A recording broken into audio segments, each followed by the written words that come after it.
Assalamualaikum warahmatullahi wabarakatuh. Perkenalkan, nama saya Arifah Fitri dengan NIM 22136092.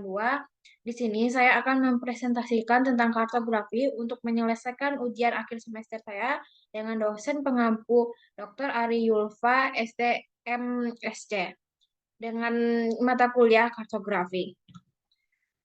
Baiklah, di sini saya akan menjelaskan tentang kartografi. Konsep peta. Yang pertama, mental map. Mental map adalah gambaran tentang suatu wilayah dan lingkungannya yang dikembangkan oleh individu atas dasar pengalaman sehari-hari dari berbagai sumber. Yang kedua adalah peta. Peta adalah gambaran dari permukaan bumi dalam skala tertentu dan digambarkan di atas bidang datar melalui sistem proyeksi. Yang ketiga, kartografi. Kartografi adalah seni atau ilmu pengetahuan dan teknologi tentang pembuatan peta-peta, sekaligus mencakup studinya sebagai dokumen-dokumen ilmiah dan hasil karya seni. Fungsi peta, satu, menunjukkan posisi atau lokasi relatif letak suatu tempat dalam hubungannya dengan tempat lain di permukaan bumi. Yang kedua, memperlihatkan ukuran dari peta dapat diukur luas daerah dan jarak-jarak di atas permukaan bumi. Yang ketiga, memperlihatkan bentuk, misalnya bentuk dari benua-benua, negara, gunung, dan lain-lainnya, sehingga dimensinya dapat terlihat dalam peta.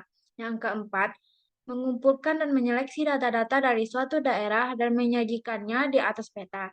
Dalam hal ini, dipakai simbol-simbol sebagai wakil dari data tersebut, di mana kartografer menganggap simbol tersebut dapat dimengerti oleh si pemakai peta. Wah, tujuan peta. Tujuan peta adalah yang pertama untuk komunikasi informasi ruang, yang kedua untuk menyimpan informasi, yang ketiga digunakan untuk membantu suatu pekerjaan, misalnya untuk konstruksi jalan, navigasi, perencanaan, dan lain-lain. Yang keempat, digunakan untuk membantu dalam suatu desain, misalnya desain jalan dan sebagainya. Yang kelima, untuk analisis dari spasial, misalnya perhitungan, volume, dan sebagiannya. Ketiga, syarat peta yang baik. Yang pertama, peta itu tidak boleh membingungkan. Yang kedua, peta itu harus dapat dengan mudah dimengerti oleh si pembaca peta. Yang ketiga, peta itu harus memberikan gambaran yang sebenarnya, teliti, dan sesuai tujuan. Yang keempat, karena peta itu dinilai oleh mata, maka wajah peta harus sedap dipandang atau rapi dan bersih. Adapun pembagian peta berdasarkan isi. Yang pertama, peta topografi. Peta topografi adalah salah satu jenis peta yang mempunyai ciri-ciri khusus yang memperlihatkan keadaan bentuk, penyebaran roman, muka bumi, dan dimensinya, dengan ditandai dengan adanya skala besar dan lebih detail. Yang kedua, peta tematik. Peta tematik adalah peta yang menggambarkan tema tertentu yang digunakan untuk pembuatan peta rena tata ruang. Yang ketiga, peta navigasi. Peta navigasi juga disebut dengan peta laut. Adalah visualisasi grafis ruang laut dan pantai yang menyajikan berbagai data. Adapun unsur-unsur pada peta, yang pertama, judul peta. Dari judul peta dapat diketahui data yang digambar dan terletak di mana data tersebut. Yang kedua, tipe data. Jenis data apa yang digambarkan dalam peta tersebut. Yang ketiga, indeks peta dan inset peta yang berskala kecil.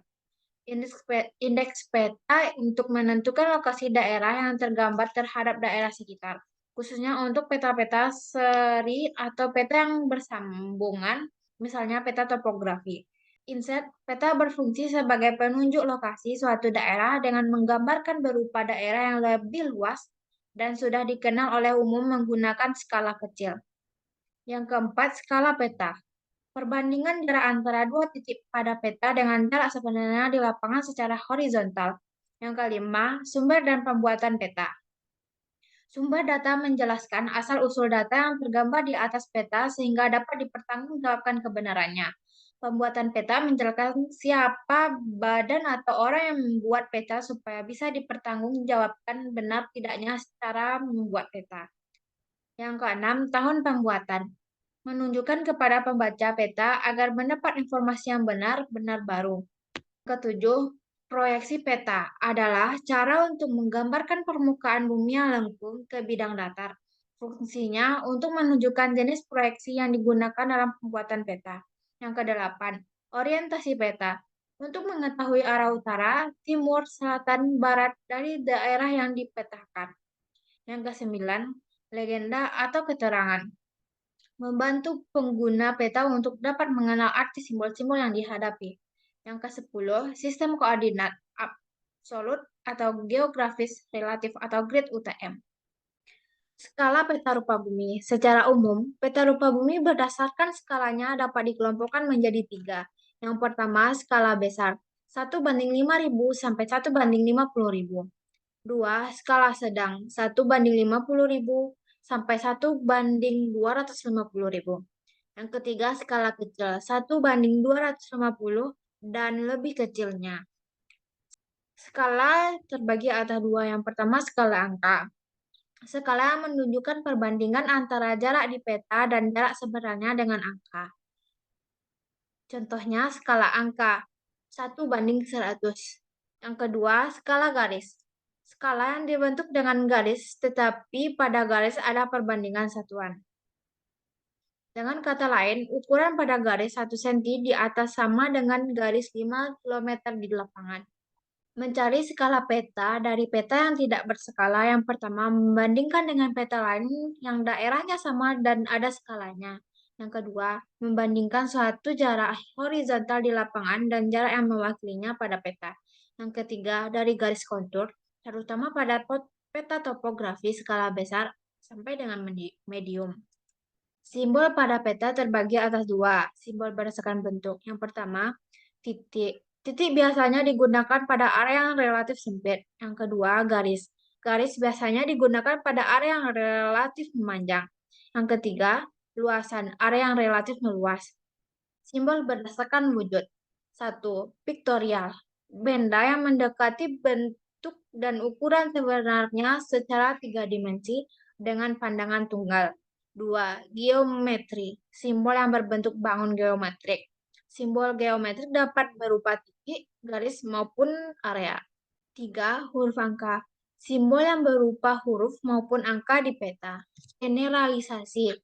Generalisasi adalah pemilihan dan penyederhanaan dari penyajian unsur-unsur pada peta dan selalu harus berhubungan dengan skala dan tujuan dari peta itu sendiri.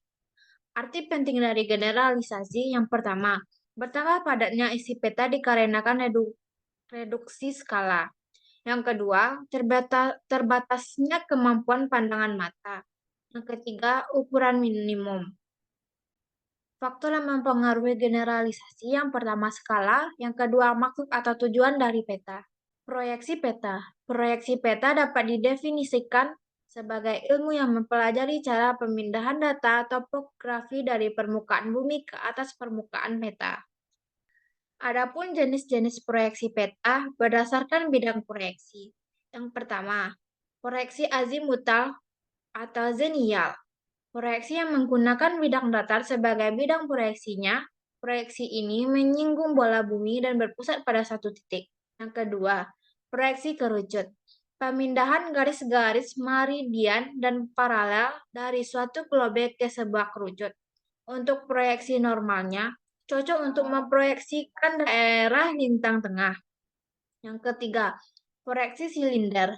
Suatu proyeksi permukaan bola bumi yang bidang proyeksinya berbentuk silinder dan menyinggung bola bumi. Berdasarkan garis karakter. Yang pertama, proyeksi normal. Gambar suatu objek dengan skala yang tepat, sedangkan ukuran yang dicantumkan adalah ukuran yang nyata atau sebenarnya. Yang kedua, proyeksi miring. Proyeksi gambar di mana garis pada proyeksi tidak tegak lurus terhadap bidang proyeksi namun membentuk sudut miring. Yang ketiga, proyeksi transversal. Apabila sumbu simetrinya tegak lurus pada sumbu bumi atau terletak di bidang ekuator, proyeksi ini disebut juga proyeksi ekuatorial. Adapun syarat-syarat proyeksi peta, yang pertama, bentuk-bentuk di permukaan bumi tidak mengalami perubahan. Yang kedua, luas permukaan yang diubah harus tetap. Yang ketiga, jarak antara suatu titik dengan titik lain di atas permukaan bumi yang diubah harus tetap. Lokasi absolut. Lokasi absolut adalah letak suatu tempat yang dilihat secara astronomis berdasarkan garis lintang dan bujur. Dengan demikian, letak absolut menunjukkan letak astronomis suatu kota, wilayah, negara, bahkan benua. Contohnya, lokasi absolut yaitu letak astronomis Indonesia. Lokasi relatif. Lokasi relatif mengacu pada posisi suatu tempat berdasarkan posisinya terhadap lokasi lain. Misalnya, kota Jakarta, lokasi relatifnya adalah di utara kota Depok, di barat kota Bekasi, di timur kota Tangerang, dan di selatan Laut Jawa. Peta lereng. Peta lereng adalah ukuran kemiringan lahan relatif terhadap bidang datar yang secara umum dinyatakan dalam persen atau derajat.